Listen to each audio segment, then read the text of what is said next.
All right.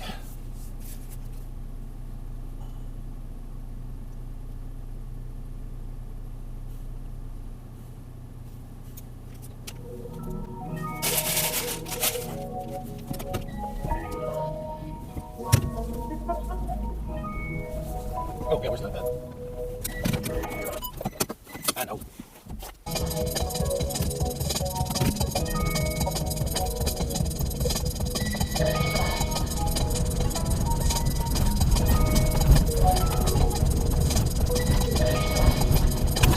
Goodness gracious. Where are we storing this? Yeah.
So, is there an app that will take your videos and your music and pair them together and then play them, stream them to your TV for background? That would be cool. I would like that.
Easy goes it.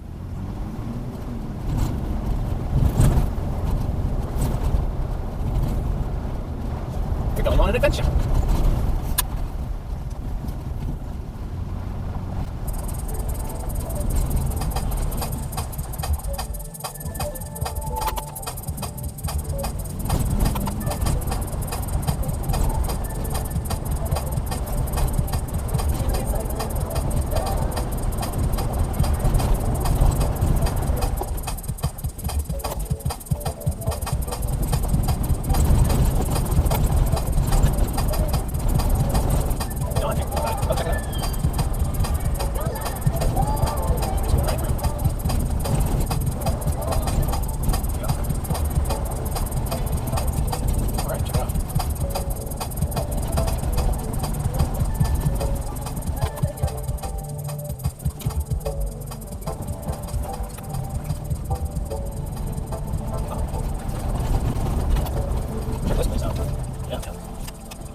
All right.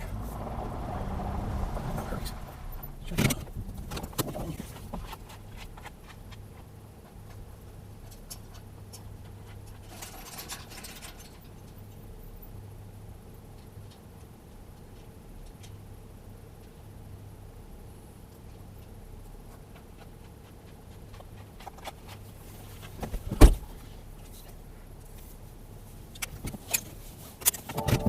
Oh, yeah.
That'd be fun.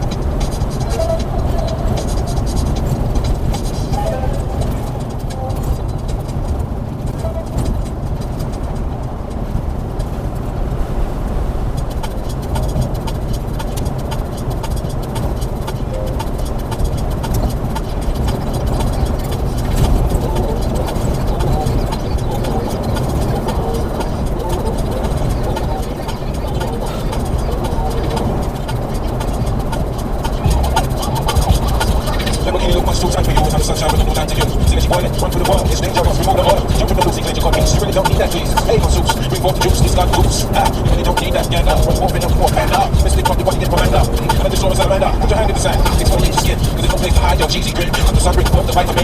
Don't you go too crazy. Cognac and weed make you lazy. Enjoy it while you can. And please stay away from the big bad hand. These one might get new and fall. Up to don't sell them all. Because you don't go to the engine store. Right now, it's okay. Right now, it's alright. Give it back to you better last today.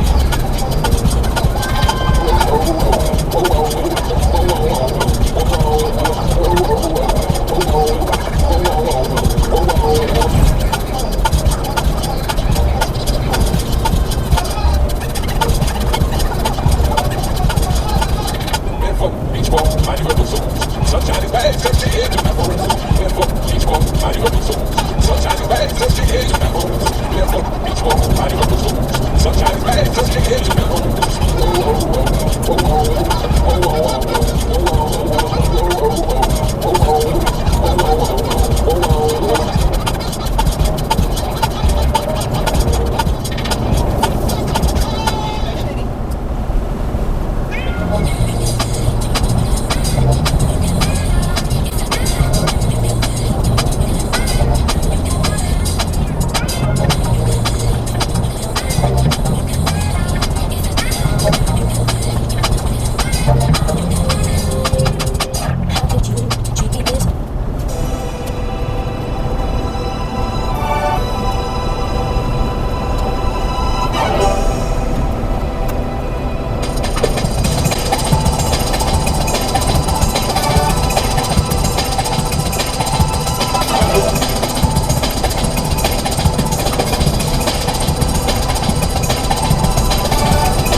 to drive.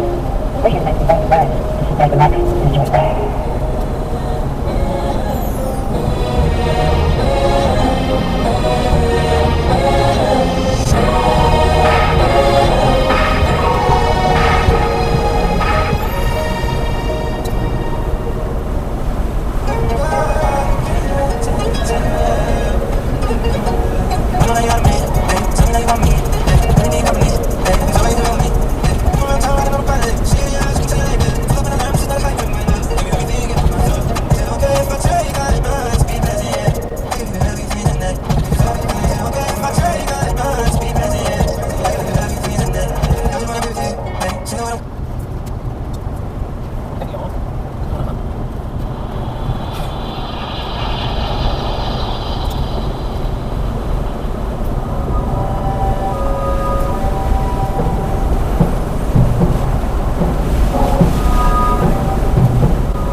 Does it actually go somewhere?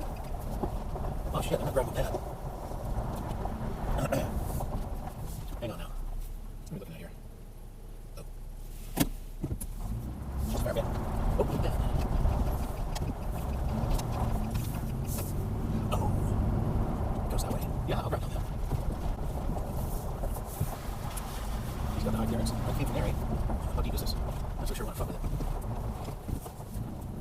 Yeah, right? I want to get stuck in. I'm not so sure I'm going to go too far down this trail. I don't want to be doing a whole lot of that. This is nice. See if it goes up in there.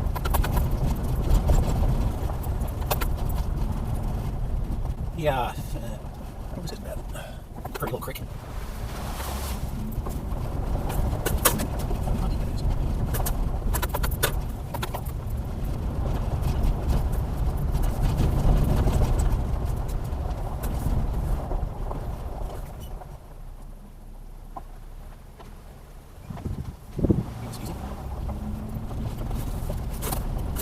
Driving up Yonder Road.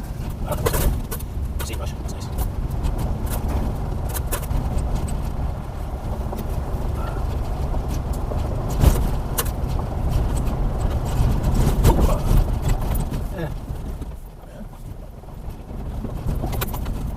Cool results. You know, yeah. I'm just going to take this and turn around here. I don't want to go all up that here yet. But I do have to take a leak.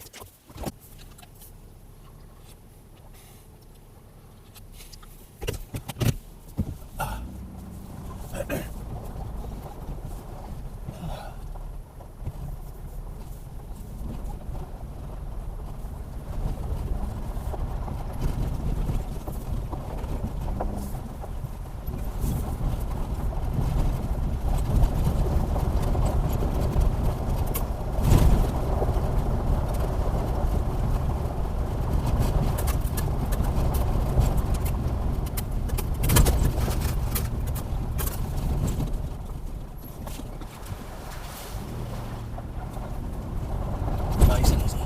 That's how we roll, man. Nice and easy.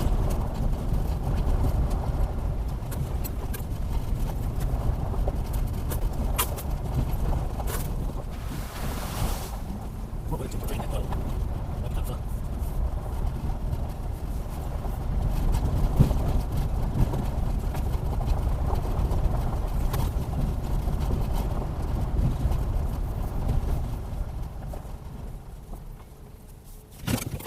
I'm just curious.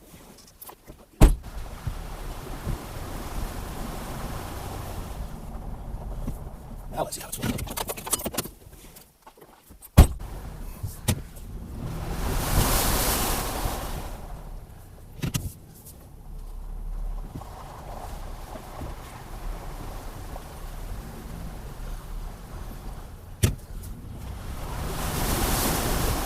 Gosh. Well, that was kind of cool. Look at that.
this.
Ooh, they had some money business come through here, I think. This must have been the hurricane thing.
So corny.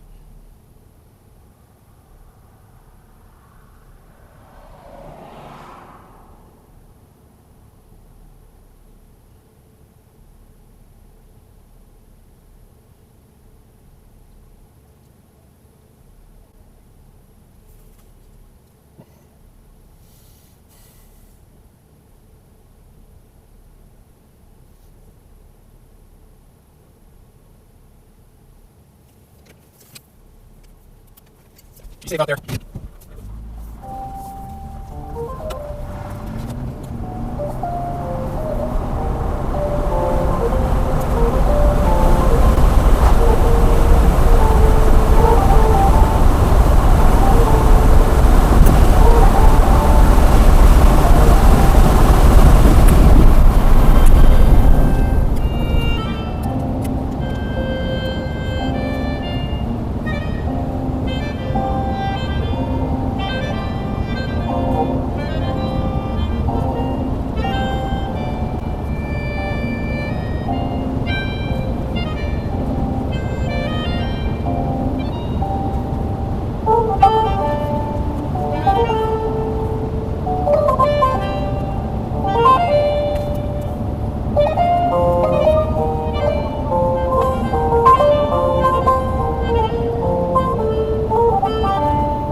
Oh, it's just there.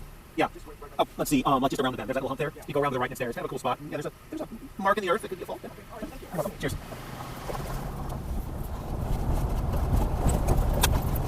Oh, it's just there.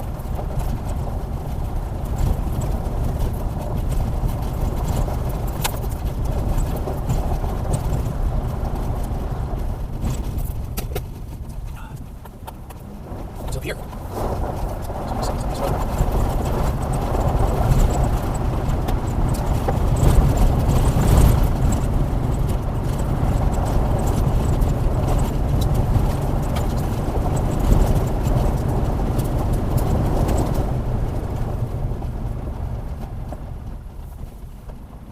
So, or did it happen? What's that?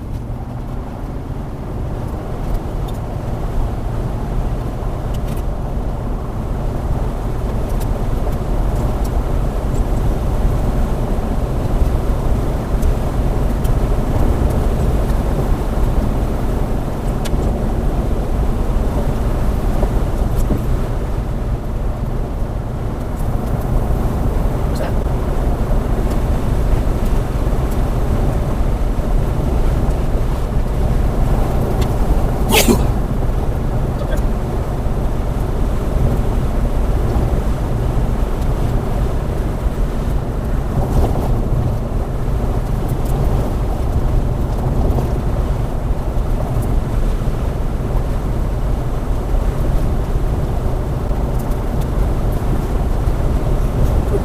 Kind of stuffy. That's stuffy.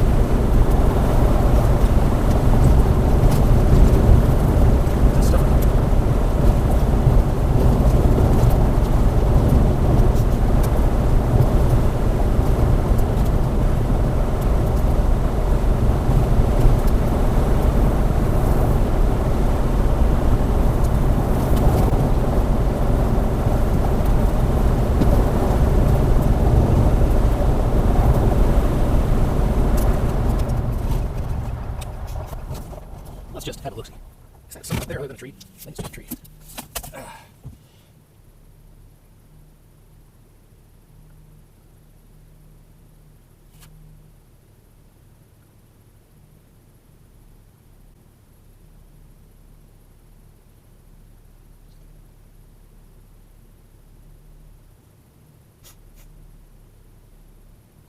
Well, that looks like some good stuff there.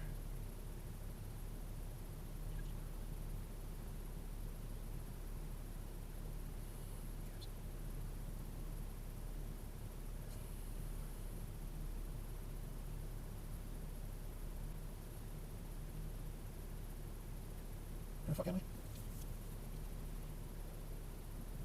Yeah, let's go around the... Can I get around that way? See if I can. Yeah, man.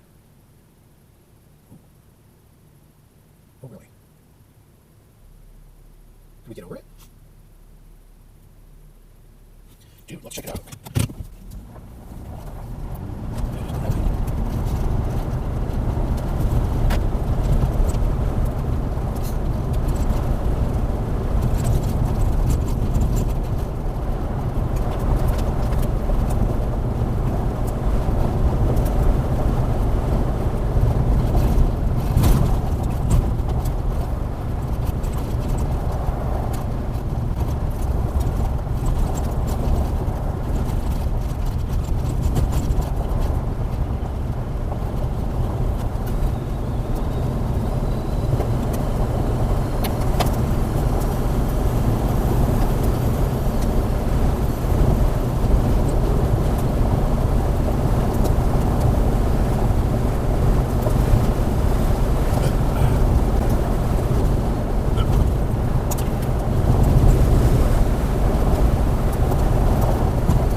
sharp left turn. You want to tap it one way.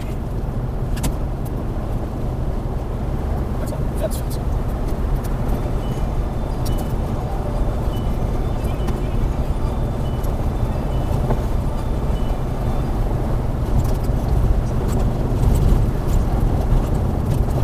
Actual green, that tells other life. Little micro biomes around the meager resource that lets some alien thing claw life out of the interior of the hot, dusty planet's single continent. He sees another city. It is 10 times larger than the mere hamlet near their crash site, another grid, or perhaps an expansion. 4. Helena and Portia have been returned to their cell, but without any sense of decision-making right amongst their captors, or anthropomorphism. She had looked for a comprehensible narrative in the patterns of their skins and motions, a sense that their parliament was moving through that visible debate to some manner of rational conclusion. But then she realised that even humans, even Portians, might not present such an orderly picture in their decision-making. Even a single individual might not. What is a decision, after all? Helena knows the research better than most. There are Portian scientists who say that the mind is like an ant's nest, individual neurons, like ant workers, weighing in on either side of any given issue until a tipping point is reached, and the brain, or economy, thinks, I have made a decision, and here, constructo, are my rational reasons. Looked at in such a light, this civilization of the optimists is perhaps not so different to her own, save that instead of the self-deceit of human Portian determinism, they're comfortable with their own malleability. Too neat, too pithy, or physically malleable beings? And again, the anthropomorphism. In the end, she cannot escape it. Part of what makes her human.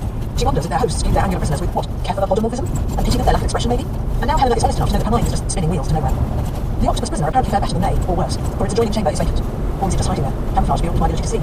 Almost comically soon, before either of them had done more than started off their suits, they were being invited to move again. The same bubble, the same pipes, but now they end up in a far smaller chamber, air-filled and equipped with a recognisable old Empire terminal, save that it is plainly newly minted and somewhat cobbled together, as though the octopuses have tried earnestly to replicate a thing known only from old records. There are things like chairs too, in that they have the right general shape, but are impossible to sit on without a constant fight for balance. There is a picture emblazoned on one wall. It is desperately trying to be an illustration of a human, for a human. Possibly it is intended to be disrespectfully. A positive human role model acting as the bridge between two very different species. A long-gone art critic might describe the end result as cubist, as though the creator was trying to show the man from multiple sides and at multiple times, all in one still image. There are a dozen octopuses at least watching them from a neighbouring chamber, most of them hovering over the rubbery, organic interfaces they use. One is front and centre, its skin paler than the others, red tones flickering about the lower edge of its mantle, unease, fear.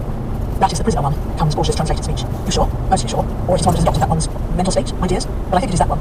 The others are all together in some thought state, or agreement. It is not. And they want it to talk to us. This does indeed seem to be the case from the front and centre placement of the mournful-looking creature. And why single one out for the honour, unless it has a smidgen more experience talking to aliens than the rest as their much-abused ambassador? It has a few tentacles on one of the consoles now, manipulating it desultorily as colours begin to build suddenly across its skin. The initial impression is of disinterest, but then Helena reinterprets the pose as one that will let the creature jet away in retreat if threatened, mentally reassuring for it perhaps. And then the translation comes in, such as it is, and she watches with fascination as the other octopuses prompt and chatter and fight each other, or the ambassador. And then the ambassador's skin and arms speak with messages that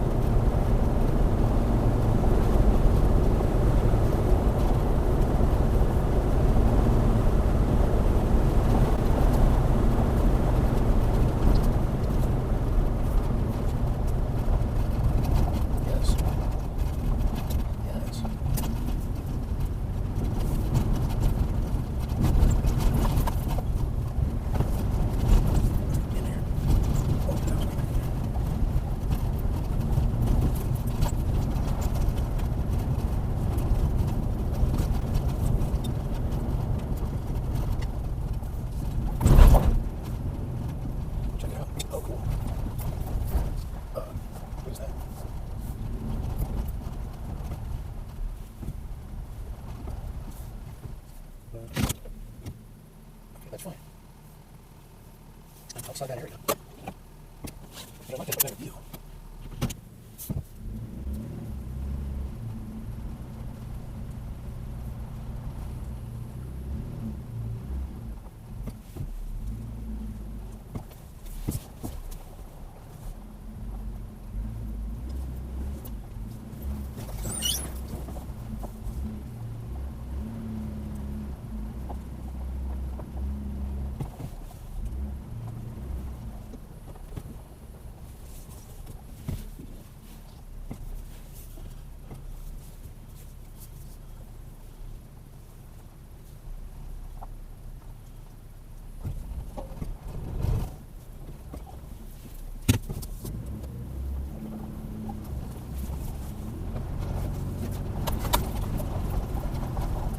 There.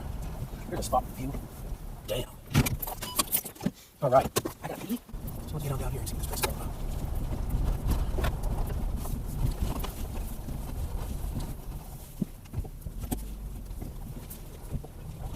about. Entirely different to what is being told to say. Save that.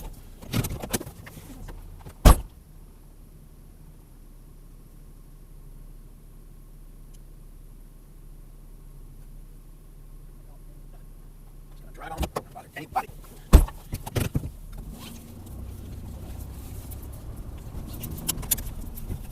It's a weird place. Those are my tracks. I want to plan, but I got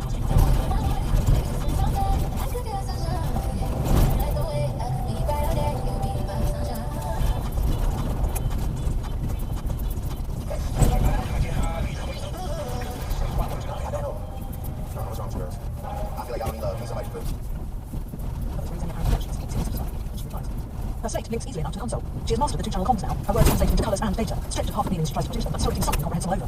Portia watches her carefully and adds physical motion, not trying to mimic the boneless fluidity of their hosts, but adopting stylized poses, legs twisted into painful-looking positions, as she emphasizes and reinforces Helena's message. People all, she knows, look utterly hilarious to digital thinking, including an androgynous joke when he's moving on the mannequin. Then the humour is gone, because the Optus ambassador is telling her they know about the Voyager. Its visual display is nearly one of somewhat arched demonstrations. We know things, but the data channel has exacting telemetry on where the ship lurks in the outer solar system, up to and including potential targeting solutions. It's a threat, Portia says flatly. But Helena strives to strip all anthropocentric thinking away, and decides, not yet it's not, but they want us to know they know. Or perhaps they'd have to make special effort not to tell us, because we communicate so much, all the time, but they know. She manages to phrase her reply to the ambassador carefully. She's proud of Voyager. It was an admirable creation. She wonders what they want. She's calm, so very calm. She's agitated about the fate of her friends. She's curious, she's friendly. All in a sentence, all in a sentiment. She watches the audience, not the fearful ambassador, but the rest of them, seeing shades of her words ghost across their skins, pass from one to another, seeing a full half dozen of them erupt into furious grappling, then break apart and retreat from one another, trying to pretend it never happened, ignoring their fellows to their consoles. Their thoughts flicker about the edge of her notice as the ambassador dances again. They are speaking about the lightfoot and its destruction, but she only knows that from the data. The emotional overtones are complex, interweaving. They are sad, they are angry, they are eager to destroy more alien visitors. No, this is an old eagerness, one they've held for a long time, nurtured with fondness, defended. She feels as though she's been given whole reams of history, the pages loose and shuffled. Suddenly they're all of a mind, colours synced, save for the ambassador whose careful messaging is a step behind and simplified, dumbed down for the stupid aliens. This is their obsession, and it is inextricably linked to the other planet. No, to the station orbiting. So the display is merely one of somewhat arched demonstration. We know things, but the data channel has exacting telemetry on where the ship lurks in the outer solar system, up to and including potential targeting solutions. It's a threat, Portia says flatly. But Helena strives to strip all anthropocentric thinking away, and decides, not yet it's not, but they want us to know they know. Or perhaps they have to make special effort not to tell us. They seem to communicate so much all the time, but they know.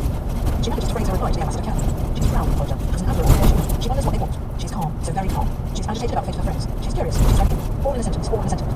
She watches the audience, not the fearful ambassador, but the rest of them, seeing shades of her words ghost across their skins, pass from one to another, seeing a full half dozen erupt into furious grappling, then break apart and retreat from one another, trying to pretend it never happened, ignoring their fellows to their consoles. Their thoughts flicker about the edge of her notice as the ambassador dances again. They are speaking about the lightfoot and its destruction, but she only knows that from the data. The emotional overtones are complex, interweaving. They are sad, they are angry, they are eager to destroy more alien visitors. No, this is an old eagerness, one they've held for a long time, nurtured with fondness, defended. She feels as though she's been given whole reams of history, the pages loose and shuffled. Suddenly they're all of a mind, colours synced, save for the ambassador whose careful messaging is a step behind and simplified, dumbed down for the stupid aliens. This is their obsession, and it is inextricably linked to the other planet. No, to the station orbiting the other planet, the one where something happened to Meshna, the one that could fate on the lightfoot. Except, they have a signal, Portia confirms, quicker than Helena to decode the data channel. From the lightfoot, it is on the planet, the current signal. I suspect she's hoping the Voyager will intercept and mount a rescue mission. She's trying to keep the Voyager's location secret though, and just broadcasting wide. I don't know if the signal will have enough integrity to be picked up that far out.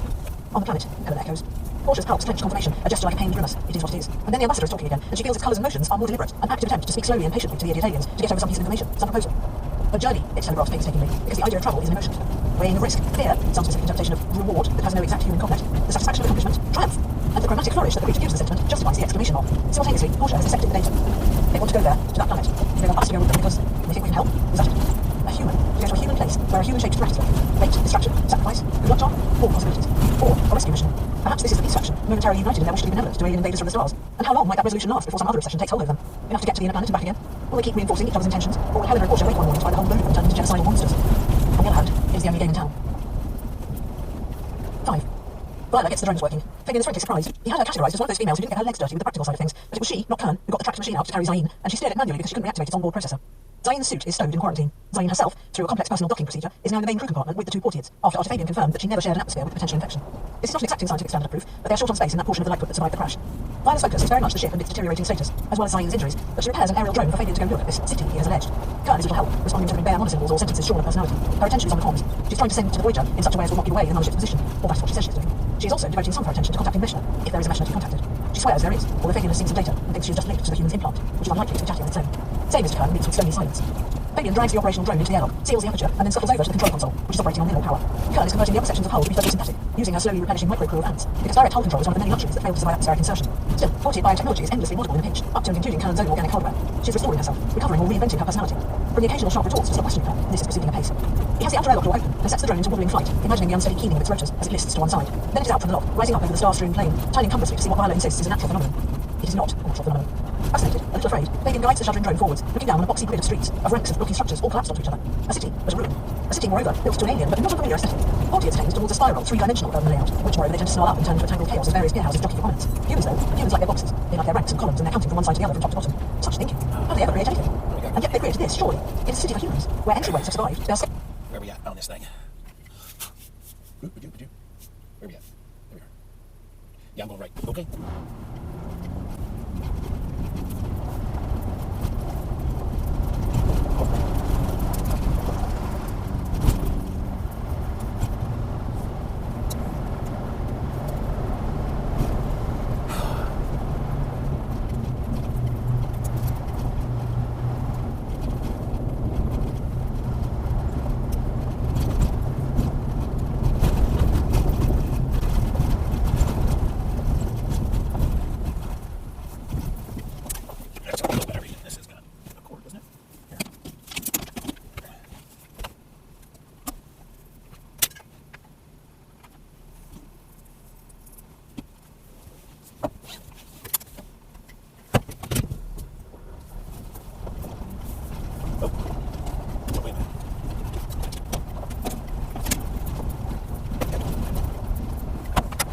Okay.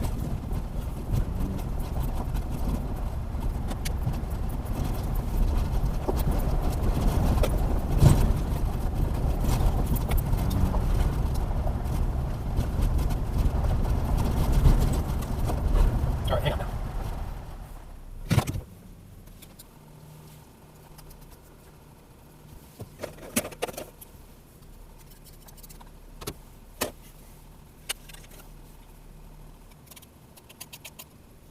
That smells good there.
Let's go, man.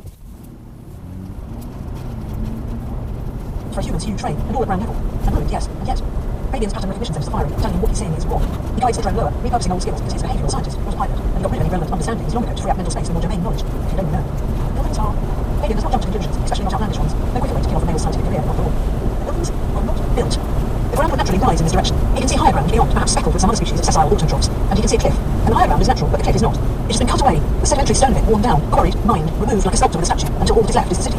These buildings were never built from the ground up. No worked stone, no bricks. They were left behind when the rest of the ground was removed. Humans do not build this way.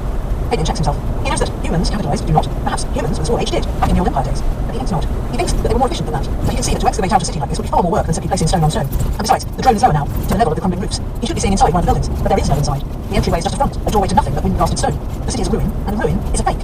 Some long time ago, someone came here and made a facsimile of a city, using manifestly non-optimal methods, over who knows how long, for no reason Fabian can possibly imagine.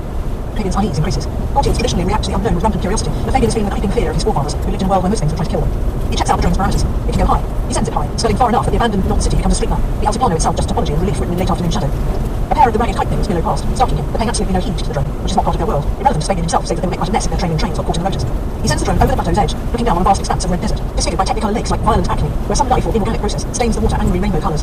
He sees stretches of metalling, where some life form turns its darkness to drink the waning sunlight, and other regions of brown, rust orange, and even green, actual green, that tell of other life. Little microbiomes around a meagre resource that lets some alien thing claw life out of the interior of the hot, dusty planet's single continent. He sees another city. It is 10 times larger than the mere hamlet near their crash site, another grid, or perhaps an expansion, a large map that contains within it a copy of the smaller. The same city, ruined, false. Fabian sends the drone further, watching its battery indicator tumble, but unable not to satisfy his curiosity and feed his fear. He fiddles with the drone's cameras, reconfiguring them for a longer range. Another ghost metropolis is on the horizon, on the banks of a line drawn in the sand that is a river before and after, but for as long as it runs through the city's bounds, is straight as a canal. He pattern matches what he can see of the grid. It is the same city, a human city from a dead world, here on this distant living one. Just as he is turning the drone back for the journey home, he sees movement in the streets. From the beats of his heart, that long organ extending along the dorsal line of his abdomen, he is clenched at the controls, the drone spinning lazily in the air. He cannot move. His mind teeters on the point of view again. He has seen this thing before. Or no, he has seen something that is to this, as this false ruin is to the real city it must have been copied from. It does not walk as a human walks, but its shape is something of a human shape. Fabian has no uncanny valley where humans are concerned, but even he is gripped by the awful discontinuity of it, as it shuffles slowly towards the drone's vantage point. It is built of shells and pieces of nameless creatures, and shards of rock and dust. Like on Kern's world, there is an insect called a caddisfly, the adults of which are brief-lived breeding machines and also delicious. The larvae are sly aquatic ambushers that hide from prey and predators alike by constructing a casing about themselves with pieces of pebble and reed. This thing has made itself a human shape in just the same way. Its progress is boneless, awkward, utterly unconvincing, but it has made itself gloves and sleeves and boots, and a helmet, because it is not just mimicking a human, but a human in an encounter suit, an old one, similar to the antique up in the station. The polished faceplate of the helm is a stone worn smooth by the hands of running water, and it tilts to stare, so that he can see the drone reflected there, just as if it were glass. Then the drone is lifting away. Only belatedly does he recognise his own handiwork, his palps on the controls. He haulls it backwards and skywards, the camera fixed on that oddly forlorn figure. It does not raise that visor or lift a rock-gloved hand towards the retreating remote. Instead, it slumps and shifts, as though some internal structure has been abruptly removed. And then, the apparition breaks apart. Individual shells and balls of detritus roll in, crawling away into the gathering shadows. And Fabian has the drone flee, and flee wants it, and to satisfy his curiosity and feed his fear. He fills with the drone's cameras, reconfiguring them for a longer range. Another ghost metropolis is on the horizon, on banks of a line drawn in the sand, that is over before and after, and for as long as it runs through the city bounds, as straight as it can. The pattern matches what you can see of the grid. It is the same city, a human city called Dead World, here on this distant river. Just as he is turning the drone back and returning home, he sees movement in the streets. And then he beats his heart, that long order extending along the dorsal line of his abdomen. He is clenched at the controls, the drone spinning lazily in the air. He cannot move. His mind teaches on the point of view again. He has seen something before. Or no, he has seen something.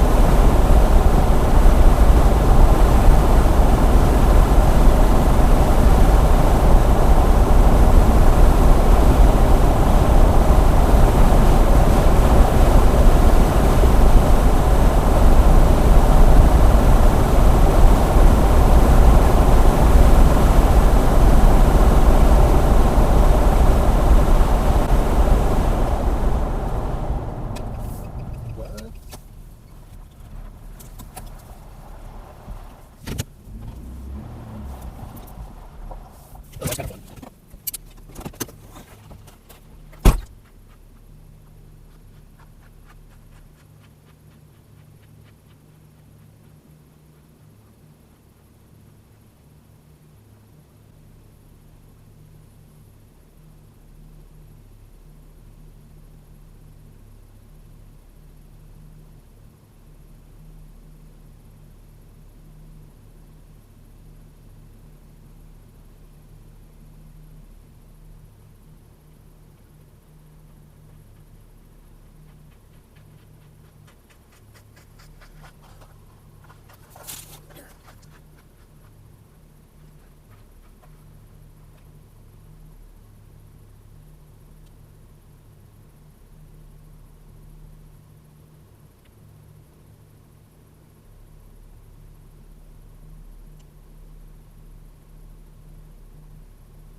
Still got me.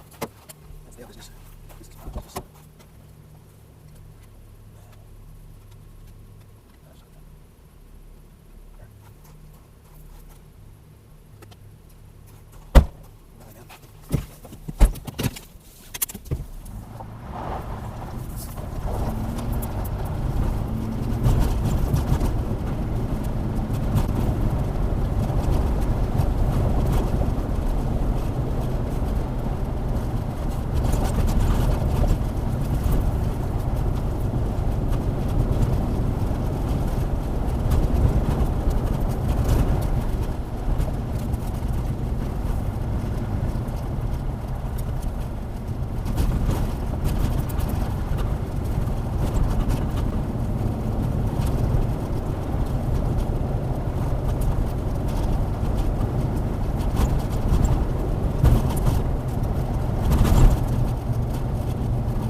There's a shit over there. That's awesome.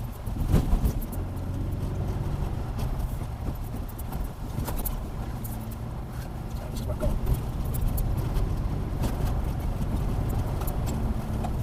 Probably not hungry.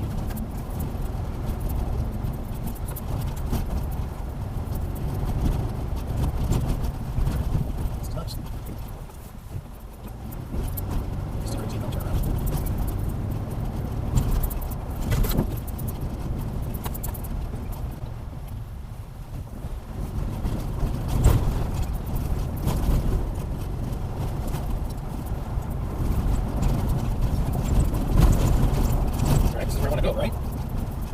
goes all the way over. Yeah, man.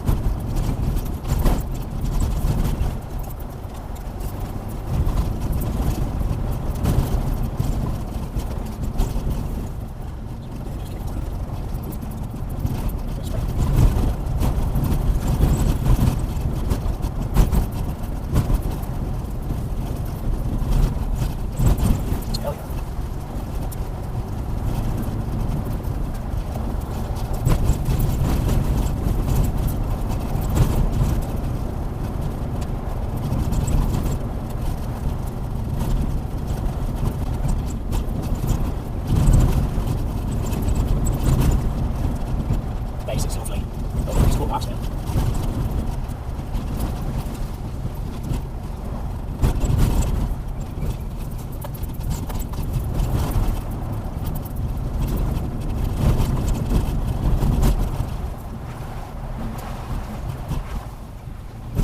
This is pretty cool.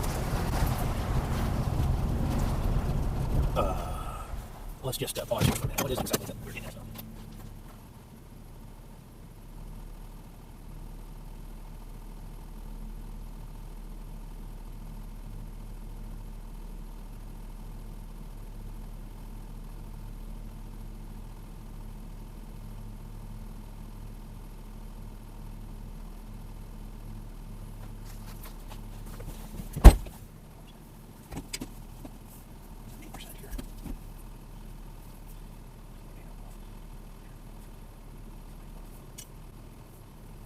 Okay, let's let that charge for a spell.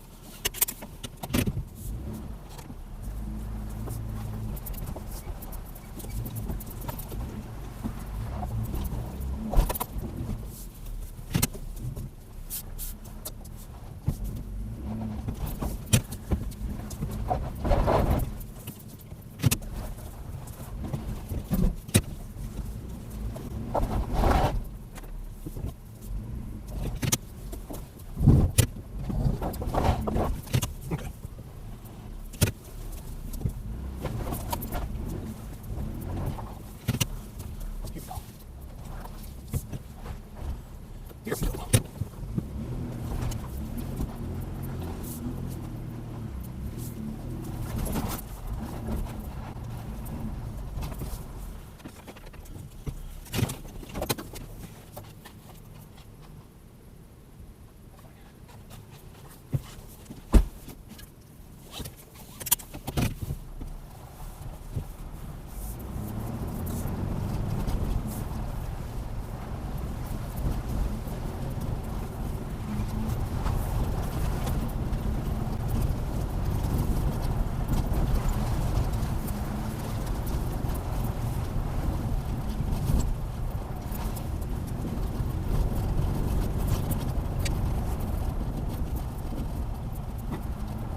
is to this as this false brilliant is to the moon.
Occasionally large stones in the road.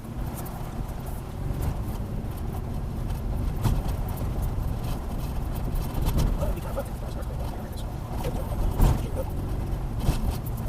So far, it's pretty cool.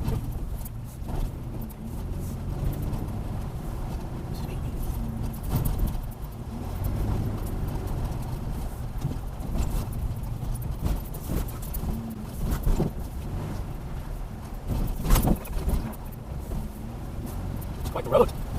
Oh, yeah. Just take it easy. Oh, what's this? Oh, dicey. What we got going on here precisely? Just like that. Yep. It's just like that.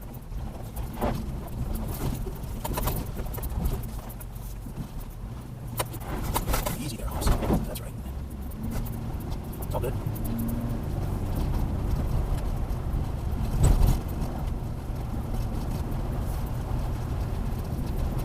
Wait, there's juice in here. Where is it? Give me that.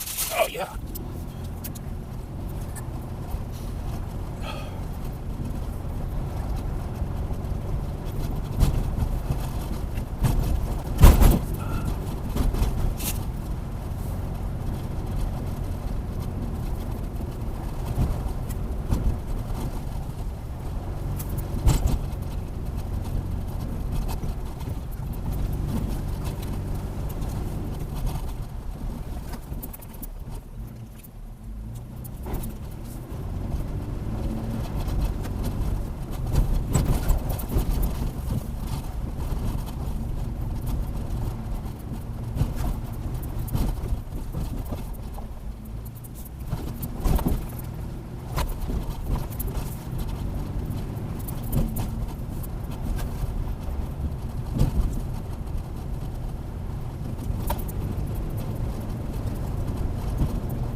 Oh, no shit.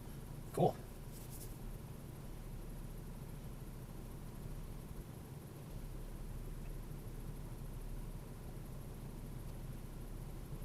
Cool.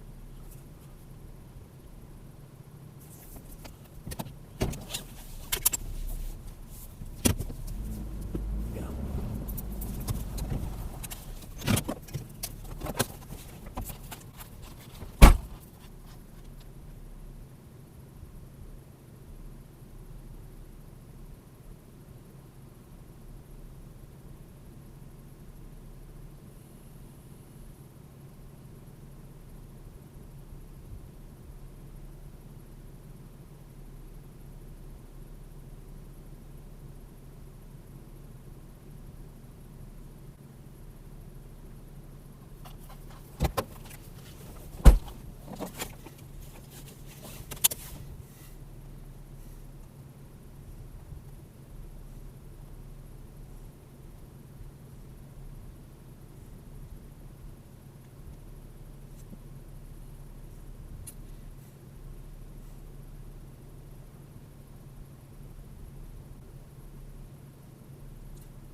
All right. Okay, now here.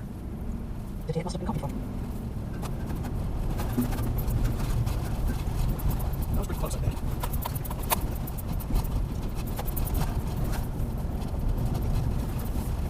Hurry up. Red and mine. Hey, bird. Oh, what's this? Something. Bits and pieces. Something. One thing. I wonder what the red and mine is doing. You jump with this, Geos. Diamonds the size of baseballs.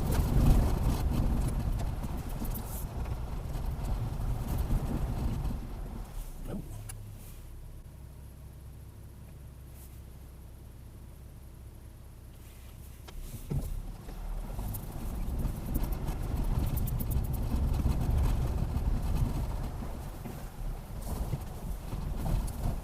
Ooh. Well, this is just a mess. Disaster.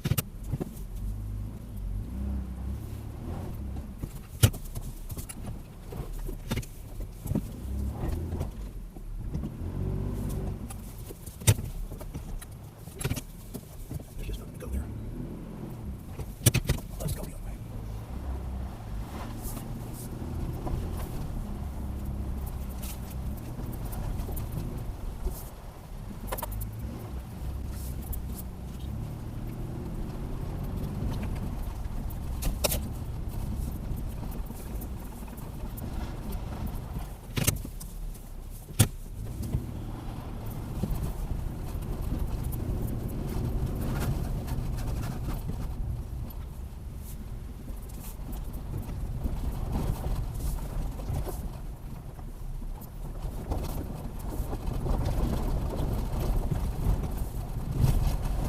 Hey, birds. You want to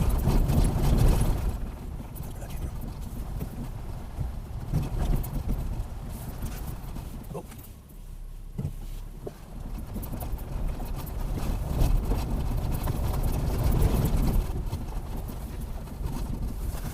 Before I get too further down here.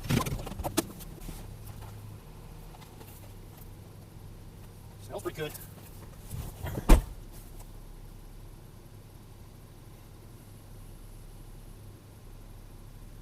Let's go.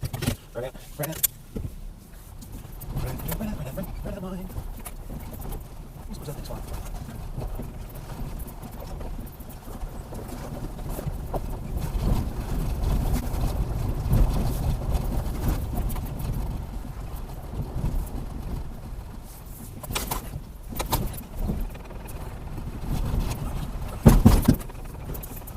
Easy there, Hoss. Driving down the road, I'm driving down this road. Driving down this road, I'm driving. Cool rocks, man.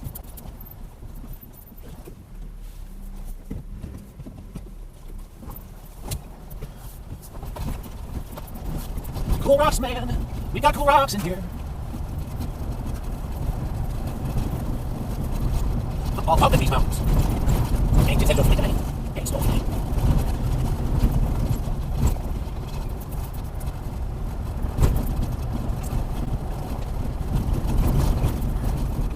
Now, what? Sorry. What's that? What is it, man?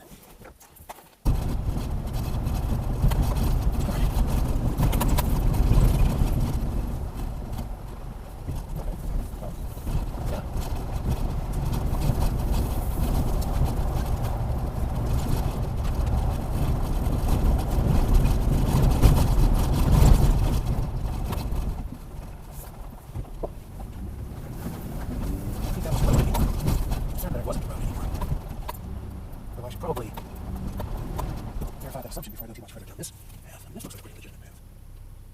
That's fine. Alright. Yeah, this is what we take out here. In the mix. King's Gillette Boots are dedicated to your barbershop routine. But what about after? What's your routine for facial care to avoid dry skin, itching, and beard rough? Well, the King's Gillette Beard Oil is a perfect fit for making your beard feel as good as it looks. It softens your face. Financial services, insurance, or accounting office. From your local bar. What party? Happy Halloween.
Like listening to a lot of smart sentiment.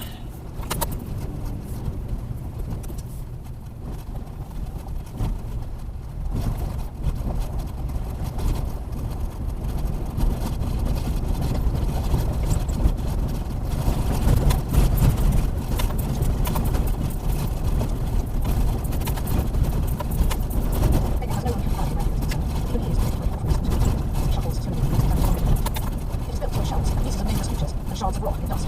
Back on Kern's world, there's an insect called caddisfly, the adults of which are weak-limbed breeding machines, and also delicious. The larvae are sly aquatic ambushers that hide from prey and predators alike by constructing a casing about themselves with pieces of pebble and weed. This thing has made itself a human shape in just the same way. Its progress is boneless, awkward, utterly unconvincing, but it has made itself gloves and sleeves and boots, and a helmet. It's not just making a human, but a human in an encounter suit. Similar to the antique looking station. The polished faceplate of the helmet is a stone worn smooth by the hands of running water, and it tilts to stare so that you can see the drone reflected there, just as if it were glass. Then the drone is lifting away, and belated because he recognises his own handwork, his pouts on the controls. He hauls it backwards and sideways, the camera fixed on that body forlorn figure. It does not raise that visor, or lift a rock-gloved hand towards the retreating remote. Instead, it stops and shifts, as though some internal structure has been abruptly removed. And then, the apparition waits apart, individual shells and balls of detritus rolling, crawling, away into the gathering shadows. And Fabian has the drone flee, and re-watches the appalling footage, and wonders what he can even say to Viola about it. 6. Kern, Avrona Kern, formerly of the Lightfoot and now with her consciousness situated by her own estimation somewhere between that vessel's crashed remains and her orbital telepresence, probed the live comms channels at the station carefully. The inner station looked to be purely an organic thing, but something was transmitting the xenobiology lesson which drew her here. Was the amorphous entity that attacked Meshna also the sender of that signal? Had it once been Urma Lante, or indeed had there ever been such an individual?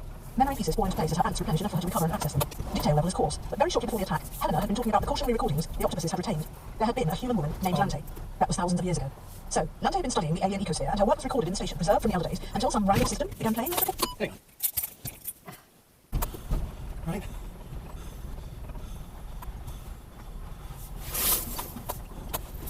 Ow. I know. Ow. I got stickers in me.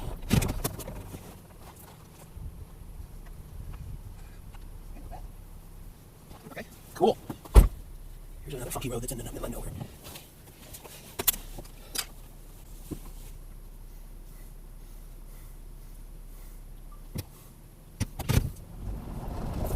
This is my road. This is one of the speed of the road. This is it. Good kid. Huh. Cool.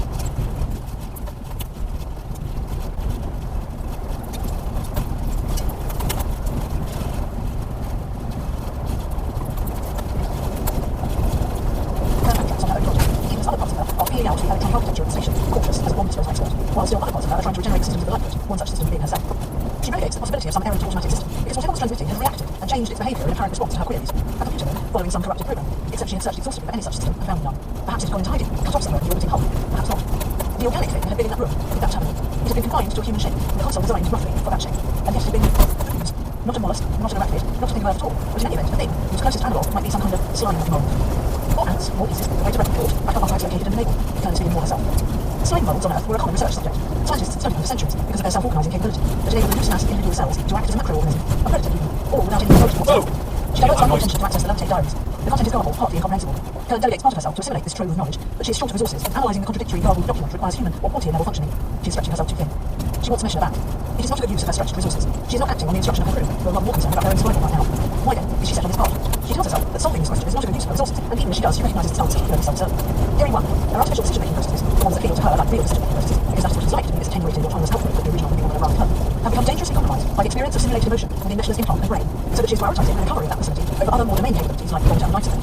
Theory 2. Guilt. She drove Meshna to his doom because of her obsession was not only finding something like herself in the station, but experiencing that finding through the medium of Meshna's mind.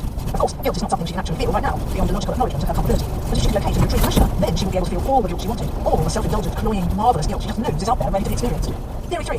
Kern is damaged. She damaged herself by playing with Qualia as she should have left well alone, and that has been compounded by the crash, during which she prioritised the survival of crew over her own integrity. Repairs are underway, but right now she is not in a position to make fully informed decisions, including the decision to tell Viola of that incapacity. So, she will find Meshna, if Meshna is to be found, because it is a bad decision, and right now that is addictive to the state of repair. And then she finds him. Or she finds his implant, still alive, still riddled with those open cobalt vulnerabilities that made it so useful to her. It comes down to a simple calculation. If the thing that holds the station is capable of setting such a trap, then this could definitely be a trap.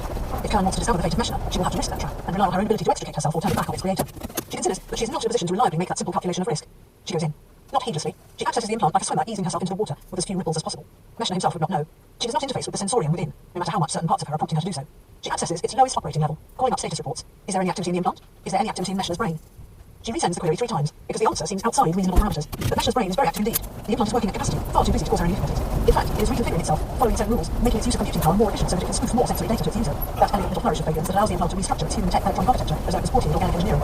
But which seems to be an odd time for Meshna to be reliving his memories or accessing ported understandings. She only has one way of finding out, and that is to access the higher level functioning of the implant, and thereby become part of the madness, whatever that madness might be. And it's crowded in there. If she goes in, she will be stretching her consciousness in an arc that encompasses the downship, the drone, and the implant, lending out her meagre, scavenged processing power to become part of the greater whole. That is a trap of a whole other kind, a set of jaws she will be putting her head into of her own volition. If she cannot extricate her logic from that of the virtual environment she enters, for reasons of, for example, deep and enduring damage to her own decision-making processes, then she will be dooming Fabian, Viola, and Zaid as well as herself. And there may not be anything of Meshna to save. The activity she's witnessing, or what has the shape theory, might just be a storm of defective synapses, natural and artificial. It might just be screaming. But she is a rather Kern, and one part of her is very much intact, rather than sentient. It's her sense of her own ability to master any situation. Those safeguards and gatekeepers that should have tempered faith in herself are offline, and so she does what Veronica Kern does in circumstances. She takes charge. She goes in. 7. Maybe they want you as a live host for it, or she suggests starting. Helena shudders, but at the same time that doesn't feel right, and she has come to the very unscientific conclusion that gut feelings about the octopuses and their intentions are a good yardstick. So much of their communication is just gut feelings after all, modified by sporadic data on the subchannel, as a wildly invested artist is jabbering about a new project, while in her other ear, an accountant dryly intones just how much it will cost. What her gut feeling tells her is that the octopus faction she is addressing, in the person of whichever of its members feel most engaged with the idea at the time, is after something tenant. An entire section of the conversation seems to have no relevance to anything else, but they are enormously excited about it. Helena sees clashing rainbow shapes she never marked in any of them before. And then the data comes in, the complex strands of numbers, equations and formats that Helena's headwear and slate together cannot even stable. It looks like, Portia turns the slate in her palps, the figures reflecting in her huge main eyes. Numbers, inches, annoyed at her own limitations, her lack of control. Deep physics. Whatever it is, the locals, these locals, are very keen on it, and Helena decides it is the point of what they're after, but everything else is just serendipity or complication. She and Portia have already agreed to go. The only thing delaying the departure has been guarantees from the locals, their insistence in explaining in great detail things that their guests are not emotionally, linguistically, or just plain intellectually able to appreciate. Only the enthusiasm comes through, and that is weirdly relatable, almost endearing. Helena had been like that about her ported translation project, trying to get out a 1,000-word concept into a 100-word pitch for her academic experience. They care, she decides. What are they about? They care deeply in the moment that they're about it, and then the next minute they might not care at all, or care about some other thing, but the threads of the things they're invested in go on and come back to them. All that factional shifting, but she feels that individual priorities just ebb and flow like tides within them, rather than being swept away. Soon after that, and little the wiser, they are aboard a ship. The ship itself is smaller and more elaborately shaped than the enormous spheres the Octopus Space Navy apparently favours. This one is 4 globes, ranged from large to small in a tapering chain, each one fitted with a separate set of what Helena thinks are probably drives rather than weapons. And why? Does it separate? Every sphere its own escape capsule? She hopes she won't have to find out. The penultimate sphere has obviously been the subject of recent capital engineering, however, because it is full of air. She had wondered about the logistics. The octopuses are water creatures suspended in a watery medium, cushioned against any stresses of acceleration. But Helena knows enough physics to worry about the airy cavities in her body and what precisely would happen if the dense medium around her underwent a sudden change of pressure as she hung unprotected within it. The solution, according to her host, is a small sphere lined with some manner of transparent gel, presumably to serve as a cushion against acceleration, although Helena determines she will keep her suit and helmet on at all times to avoid getting mired and ending up smothered in the walls. There is nothing else, none of the clutter the locals evidently like, their bars and posts to cling to. The whole thing looks far more like a prison cell than anything she has been a tenant of so far. From the inside, she can still see blurrily out in all directions. On board the forward section of the vessel, a handful of octopuses are either performing vital pre-flight checks or just attacking the control consoles in fits of peak. Much of her view is blocked by the internal architecture which fills the centre of many of the spheres, making tiny planetoids of rugged seafloor for the crew to crawl about on or hide within. The technology is far from anything human hands might design. She can recognise almost none of its function. Beyond the walls of the ship, in the greater hangar space beyond, she can see more of the locals, and her translation software begins to tell her belatedly that all is not well. She had fallen into the trap of thinking that she was dealing with a united civilization, hierarchically organised and capable of being treated as a single entity. Whether that could ever be a possibility is a point for the historians and sociologists, but in this solar system it is actively excluded by the nature of the inhabitants. The cephalopods gathering outside are looking angrier and angrier, and the movements of the crew are definitely more hurried, their moves visibly lightening with worry.